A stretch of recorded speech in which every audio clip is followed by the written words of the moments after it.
வணக்கம் நண்பர்களே. தமிழக அரசு நியமித்த ஒரு சிறப்பு புலனாய்வு குழு எதற்காக? கரூர் துயர சம்பவத்திற்காக, அதை விசாரிப்பதற்காக ஐபிஎஸ் அதிகாரி அஸ்ரா கார்க் என்ற அதிகாரியின் தலைமையில் ஒரு குழு அமைக்கப்பட்டது.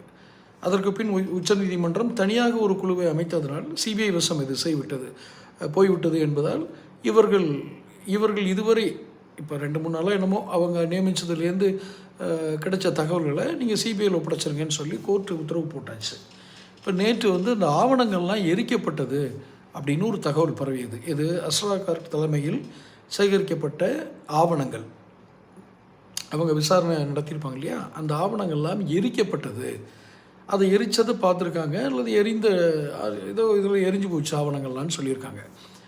ஆனால் நம் சேனலில் சொல்லும் ஒரு விஷயம், அஸ்ரா கார்க் போன்ற ஒரு மெச்சூர்டு ஆஃபீஸர் கிடைத்த ஆவணங்களை எரித்து ஒரு அரசாங்கத்திற்கு ஆதரவாக செயல்படுவார் என்று தோன்றவில்லை. காரணம், அவர் அவர் ஒரு மெச்சூர்டு ஐபிஎஸ் ஆஃபீஸர். அவரை ஒரு சில காரணங்களுக்காக நான் மதுரையில் அவர் எஸ்பிஆர் போது பார்த்துருக்கேன். நான் அவருடைய பேச்சு, உடல் மொழி, அவர் பேசுகிற விதமெல்லாம் பார்த்தா அப்படி ஒரு மனிதர் மாதிரி எனக்கு தோணலை.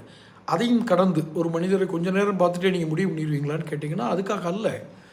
இதுவரை அவருடைய சர்வீஸில் இப்படி ஒரு மோசமான காரியங்களை செய்யக்கூடியவர் என்று தோன்றவில்லை.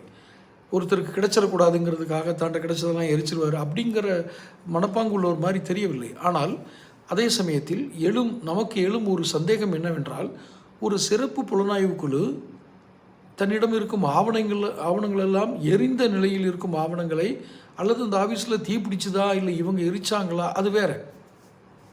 புரியுதா? ஏனென்றால் ஒரு ஆஃபீஸில் இருக்கிற வேஸ்ட் பேப்பர்ஸ், ஒரு பிரிண்ட் அவுட் எடுக்கிறாங்க, தப்பாக எடுத்துட்டாங்கன்னா அதை எடுத்து குப்பையில் போடுவாங்க, அப்புறம் அதெல்லாம் எரிப்பாங்க. இப்படி நடந்ததா, அல்லது கரூர் சம்பவத்தில் நடந்த சாட்சியங்களை எரித்தார்களா? ரெண்டுக்கும் வித்தியாசம் இருக்குது. இது எதுவுமே தெரியாமல் சிறப்பு புலனாய்வு குழு அவங்களுடைய அலுவலகத்தில் இருந்த ஆவணங்களை எரித்தார்கள். அந்த ஆவணம் என்ன ஆவணம்?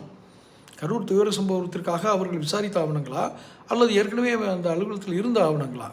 இதை தெளிவாக சொல்ல வேண்டியது அந்த அதிகாரி தான். அதான் சொன்ன, அந்த அதிகாரி எப்படிப்பட்டவர் அல்ல என்று ஒரு பொதுவான கருத்து.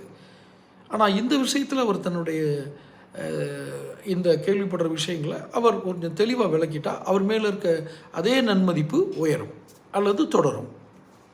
தொடர்ந்து பேசுவோம். சேனல் சப்ஸ்கிரைப் பண்ணுங்கள், நோட்டிஃபிகேஷன் பெல் பதிவு பண்ணுங்கள். அப்போ தான் என்னுடைய பதிவுகள் சேரும். பிடிச்சிருந்தால் லைக் பண்ணி ஷேர் பண்ணுங்கள்.